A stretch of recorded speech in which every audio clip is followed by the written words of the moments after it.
Bismillahirrahmanirrahim. Alhamdulillahirabbil alamin.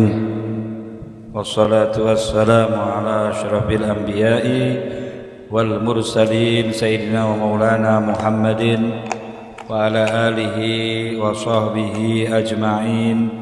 Wa la haula wa la quwwata illa billahil aliyil azim. Amma ba'd. Alhamdulillah, kita panjatkan puji syukur kehadirat Allah Subhanahu wa taala yang memberikan kepada kita pada malam hari ini sehat wal afiat dan mampu menjalankan satu acara kegiatan, yaitu pembacaan Ratibul Attas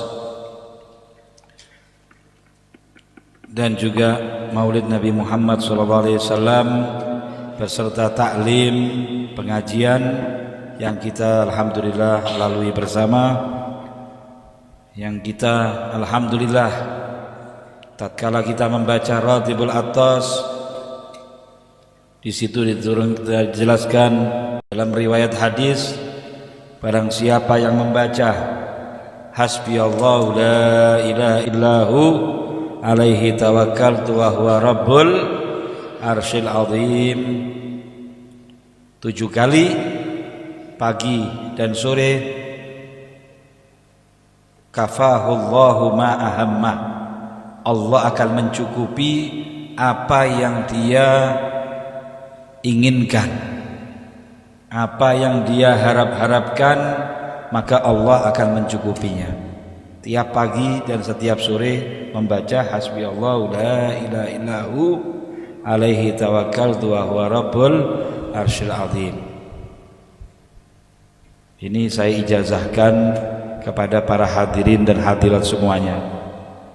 Katakan qabilnal ijazah. Lalu di dalam acara yang kedua, di dalam Majlis Maulid Al-Inabah ini, yaitu pembacaan Maulid Nabi Muhammad SAW, yang mana sebelum kita belajar akidah, kita membaca sholawat dan membersihkan hati kita dan mensinarkan hati kita dengan kecintaan kepada Rasulullah SAW. Maka sumber daripada akidah adalah Nabi Muhammad. Akidah beliau, keyakinan beliau, keyakinan yang paling kuat, ya, iman yang paling hebat.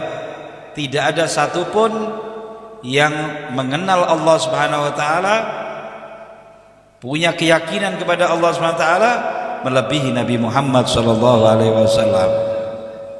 Maka kita isi hati kita tadi alhamdulillah dengan pertolongan dari Allah Subhanahu wa taala. Kita perbanyak sholawat kepada beliau agar kita menjadi orang yang imannya kuat, agar kita menjadi orang yang punya keyakinan yang benar terhadap Allah dan terhadap hari kiamat dan para nabi-nabinya dan kitabnya dan para malaikat dan hari akhir atau hari kiamat. Maka ini iman perlu bagi kita untuk kita kuatkan, untuk kita tebalkan, khususnya zaman seperti sekarang ini. Maka alhamdulillah ada beberapa ulama, seperti contohnya As-Sayyid Ahmad Al-Marzuki ini, beliau mengarang satu kitab yaitu Aqidatul Awam, yang mana mudah difahami, gampang dihafalkan. Beliau tidak mengarang Aqidatul Awam ini dengan dirinya sendiri, tapi yang beliau dapatkan dari Aqidatul Awam ini adalah dari talqinan dari Rasulullah SAW. Rasulullah mentalqini beliau di dalam mimpi. Waktu beliau tidur, Imam As-Sayyid Ahmad Al-Marzuki ini seorang waliullah, seorang yang dikasihi oleh Allah, ulama yang soleh.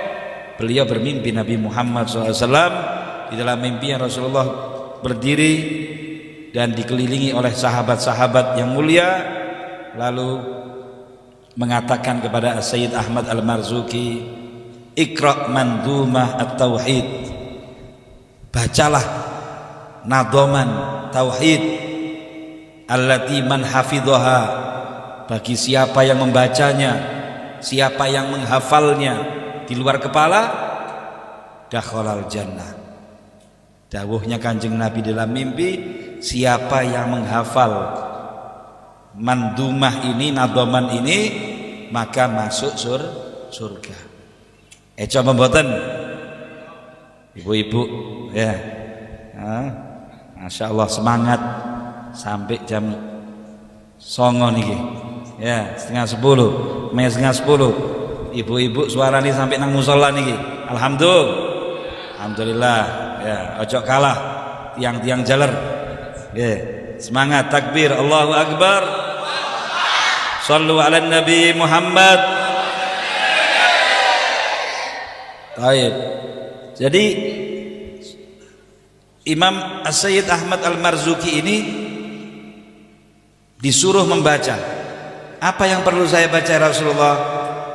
Iqra, barang siapa yang menghafalnya masuk surga dan mendapatkan apa yang dia tuju, apa yang dia maksud dari segala kebaikan. Napa wonten tujuan-tujuan, niatan-niatan, maksud-maksud, baik itu tujuan dunia ataupun keinginan akhirat, maka akan didapatkan dengan berkat menghafal Aqidatul Awam. Iki hafal mawon, nopo malih lek mengkaji maknane, faham artine, nopo maksude, tambah hebat lagi. Maka dari itu insya Allah tiang-tiang ledok niki sami-sami ikut keliling ambek kula, ambek para panitia Majelis Al-Inabah niki. Amin. Ya. Karena majelis ini kelilingnya deket-deket aja sementara ini yang terjadwal. Mugi-mugi ibu-ibu bapak-bapak saged insyaallah, biar apa? Biar istiqomah mendengarkan daripada pembacaan nadhaman dan sedaya melebet surga. Maksudnya dicapai oleh Allah, diberi oleh Allah. Yang terakhir beliau memberi kabar gembira bahwa ini nadhaman cocok dengan Quran dan hadis, bukan sing digawe-gawe, bukan bid'ah, tapi ini isinya cocok dengan Quran dan hadisnya Nabi Muhammad sallallahu alaihi wasallam. Berarti artine akidah Ahlus Sunnah wal Jamaah. Faqala lahu, apa itu wahai Rasulullah?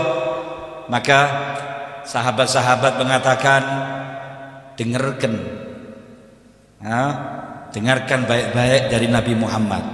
Nabi Muhammad ini seumur hidup tidak pernah bersyair. Beliau itu laisa syair ya. Di dalam Quran disebutkan bahwa Rasulullah itu tidak pernah seumur hidupnya bersyair. Artinya mengarang satu gubahan syair. Kenapa? Karena Allah memberi yang lebih hebat dari syair, yaitu Al-Quranul Karim. Quran ini mengalahkan semua syair. Semua pesyair-pesyair kumpul, ahli bahasa Arab kumpul untuk mengalahkan surat yang terpendek dari Al-Quran, Inna a'tainakal kautsar. Tidak bakalan mampu.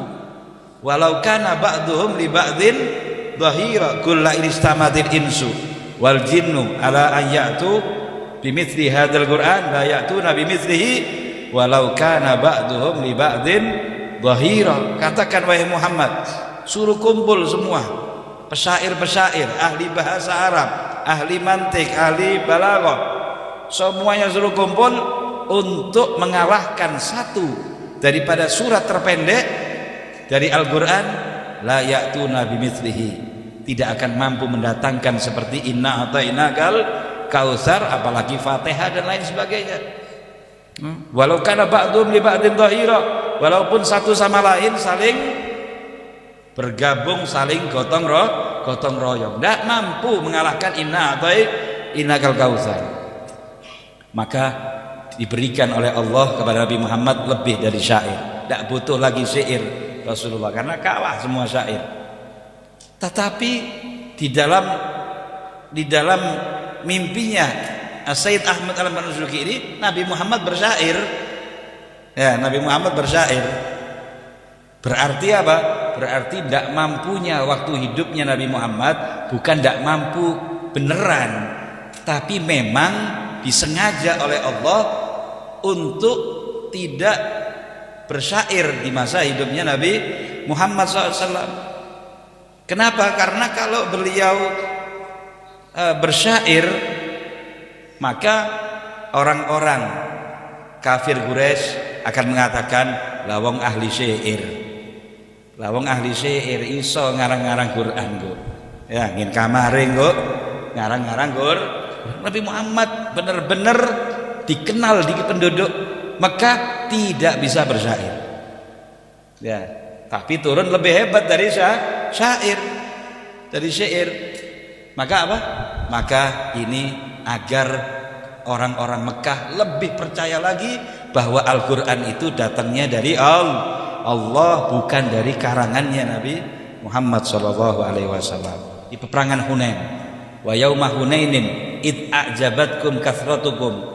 Tatkala peperangan Hunain, para sahabat-sahabat ini merasa takjub, merasa bangga dengan banyaknya jumlah. Waktu perang Badr jumlahnya 313 sahabat, ngalahkan 1000 musuhnya, lawannya dengan senjata yang komplit musuhnya. Para sahabat cuma bawa pedang 80. Ya, ontanya gantian 3 orang, satu onta 3 orang gantian. Iki wong kafir saat itu 1000 jumlahnya, senjatanya ya kabeh kok senjata sewu-sewune, ya komplit, dan juga yang namanya setiap harinya menyembelih 10 ekor onta untuk mayoran, untuk ini lain mayoran ini bengi-bengi, ya iso giler sampean. Baik, ojo akeh orang mayoran nggih. Baik, lalu dikatakan saat itu menang. Karena apa? Di peperangan Badr saat itu tawakalnya besar kepada Allah Subhanahu wa taala, dan para pesertanya walaupun sedikit jumlahnya 313, tapi imannya luar biasa dengan Gusti Allah Subhanahu wa taala. Tatkala peperangan Hunain, setelah Fathu Mekah terjadi, banyak orang-orang yang baru masuk Islam, imannya belum tergemblengi, ya, belum kegembleng, belum dapat gemblengan-gemblengan yang banyak dari Kanjeng Nabi Muhammad SAW. Ya, pengajian masih belum dihadiri. Ya, maka apa? Mereka merasa bangga.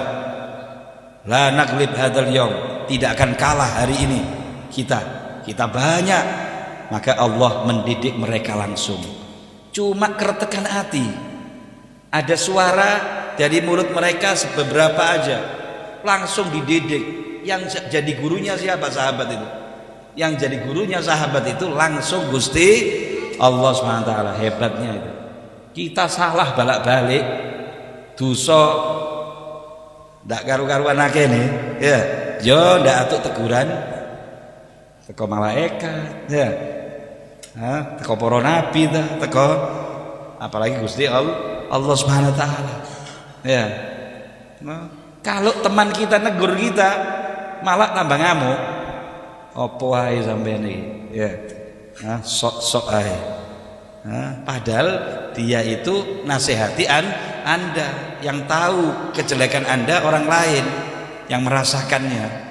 Jadi ditegur itu karena kasih sayang. Ini tidak malah marah kadang-kadang.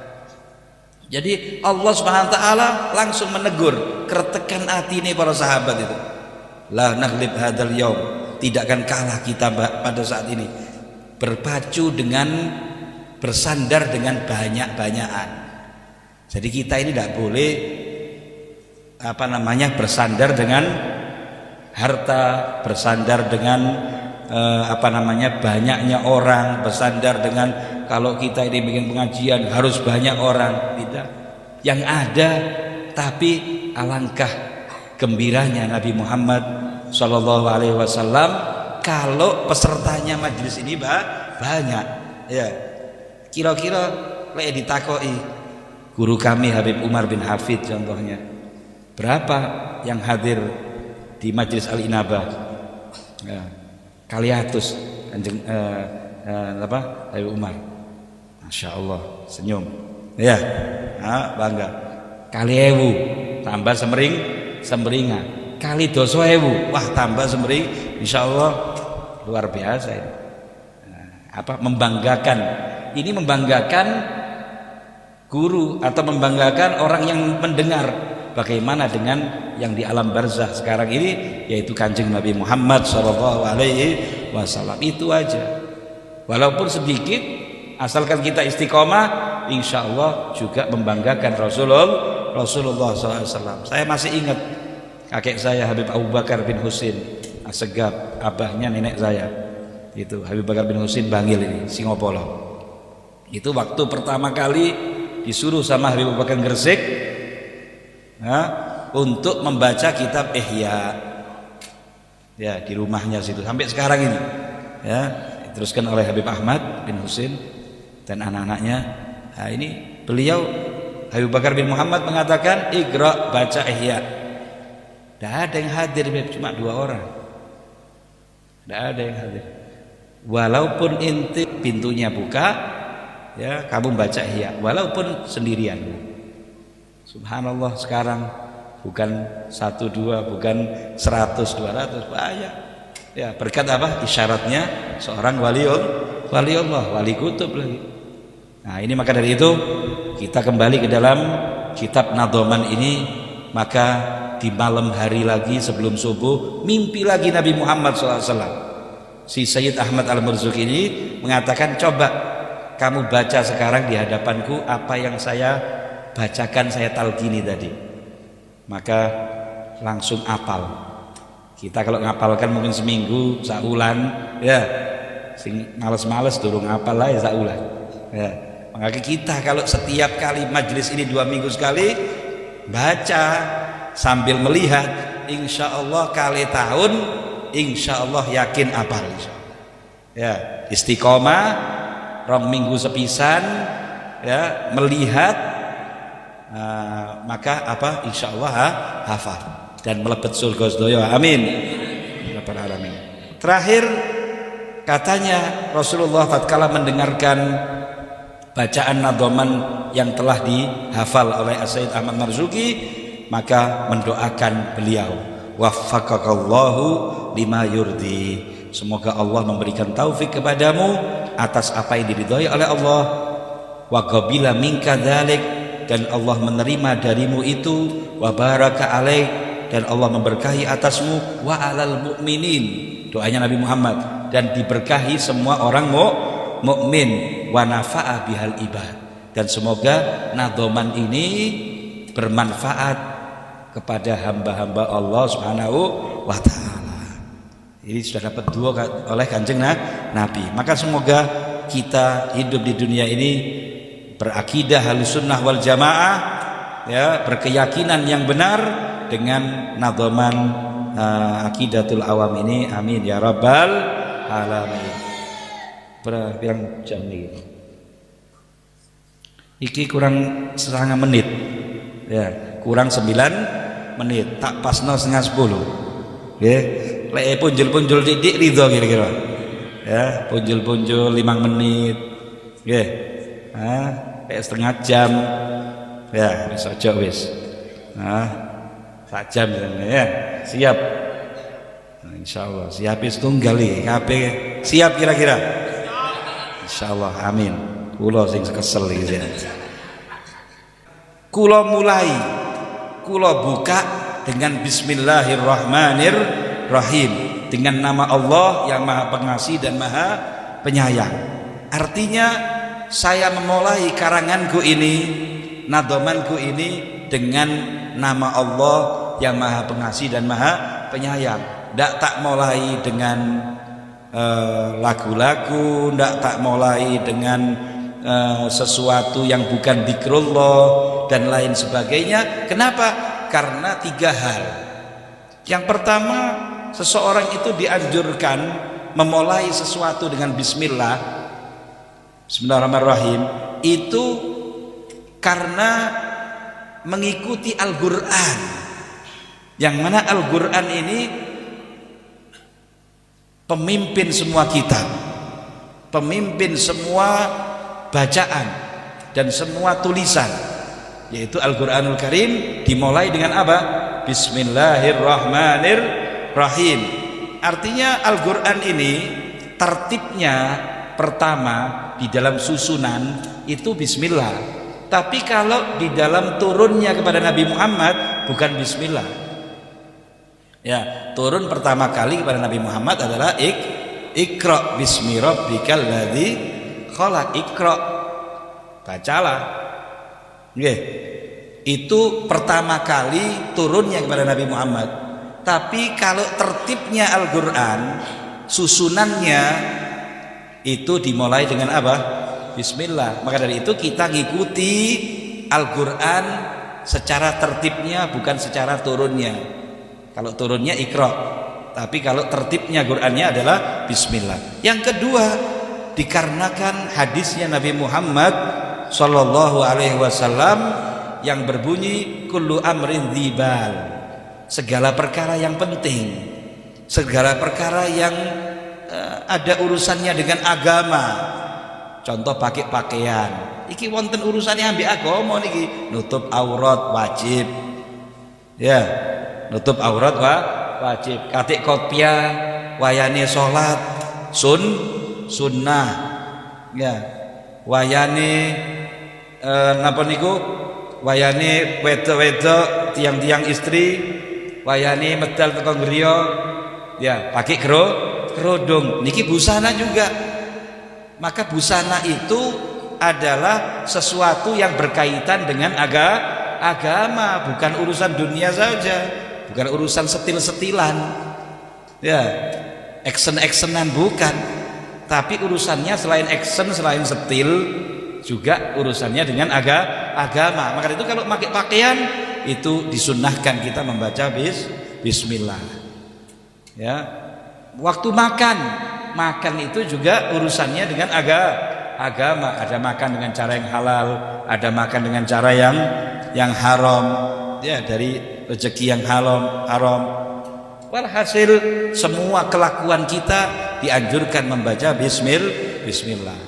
Ya. Ada riwayat hadis, siapa yang membaca bismillahirrahmanirrahim sebelum tidur, ya, sebelum tidur 21 kali, maka aman di malam hari itu dari segala bahaya, pencurian, perampokan, kebanjiran, kebakaran, ya, aman dari segala bahaya di malam hari itu. Siapa yang membaca bismillahirrahmanirrahim 21 kali, ya.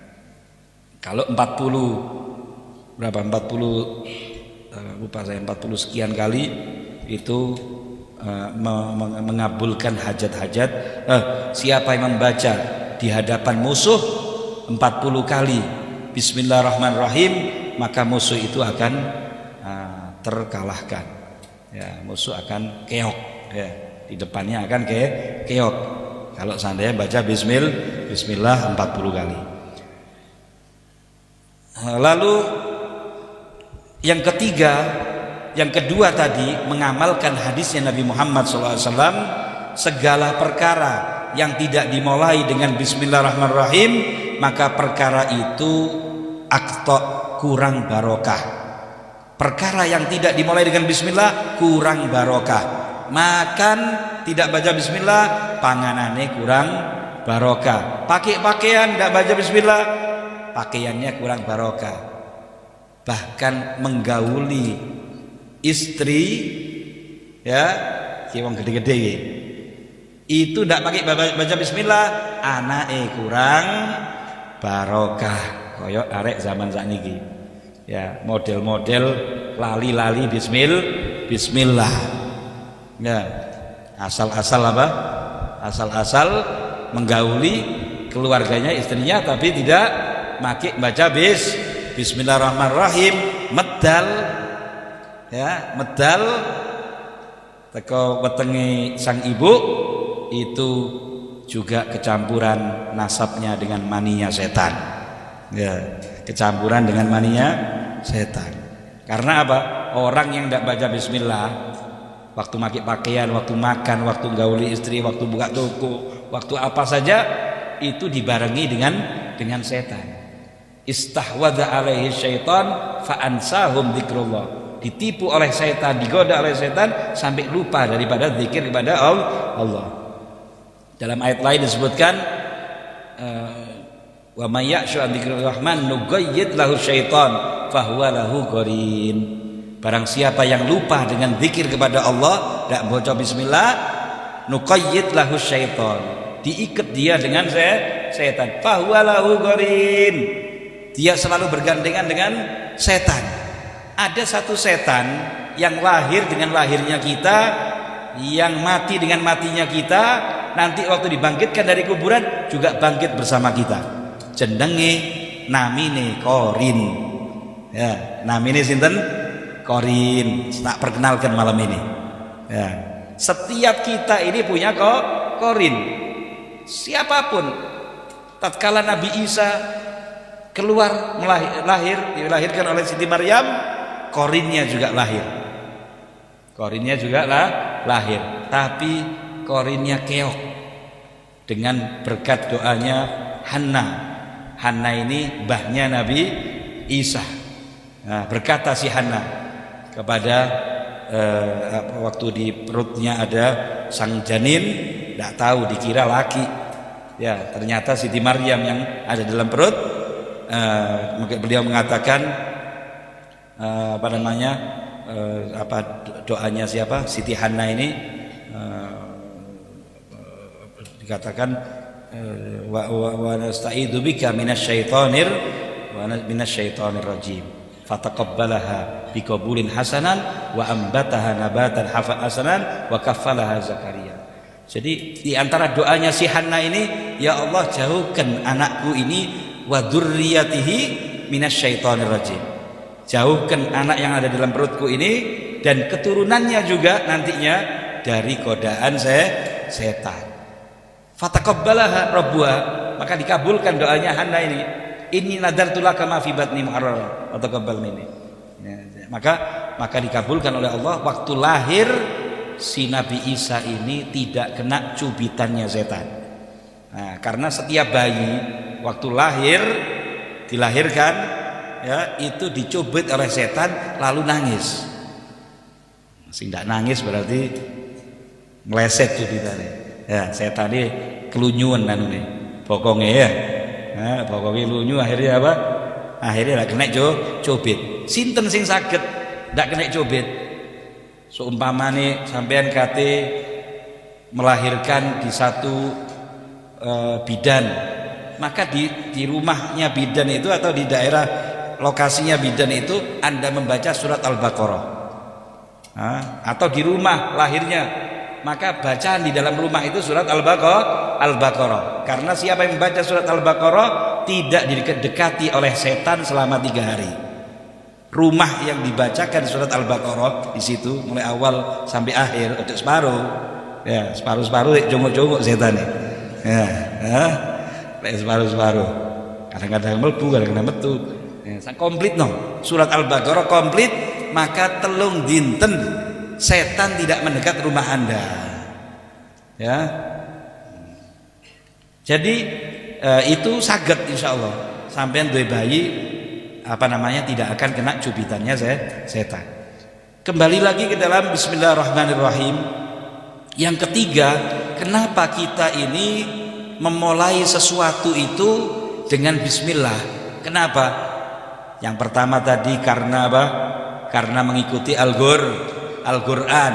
Quran pertama kali bismillah, kita ngikuti Quran. Yang kedua, mengamalkan hadisnya Nabi Muhammad, segala perkara yang tidak dimulai dengan bismillah maka kurang barokah. Sing nomor 3 yaitu mengikuti baginda kita Nabi Muhammad SAW, karena beliau tidak melakukan sesuatu hal kecuali dengan membaca bismillah. Pakai pakaian baca bismillah, masuk rumah baca bismillah. Siapa yang di dalam riwayat hadis disebutkan, siapa yang masuk rumah mengucapkan bismillahirrahmanirrahim dan mengucapkan assalamualaikum warahmatullahi wabarakatuh kepada keluarganya, ditambahi dengan Fatihah dan qul huwallahu ahad, qul falaq, qul a'udzu birabbin nas, kapan malbune Fatihah, qul huwallahu ahad, qul a'udzu falaq, qul a'udzu birabbin nas, maka diguyur rezeki oleh Allah rumah tersebut. Ya, penghuni rumah tersebut akan kathah rezeki ini. Amin ya rabbal alamin. Niki faedahe untunge hadir pengajian dikei weruh ya, rahasia gampang rezeki. Insyaallah rezeki sing tidak melupakan dengan perjuangan Nabi Muhammad sallallahu alaihi wasallam, rezeki yang tidak melalaikan salat 5 waktu kita, rezeki yang tidak melupakan bakti kita dengan orang tua dan famili kita. Amin ya rabbal alamin. Rabbana taqabbal minna innaka antas samiul alim wa tub alaina innaka antat tawwabur rahim. Rabbana atina fid dunya hasanah wa fil akhirati hasanatan wa qina adzabannar. Wa sallallahu ala sayyidina Muhammad wa ala alihi washabbihi wasallam walhamdulillahi rabbil alamin. Bisirril Fatihah.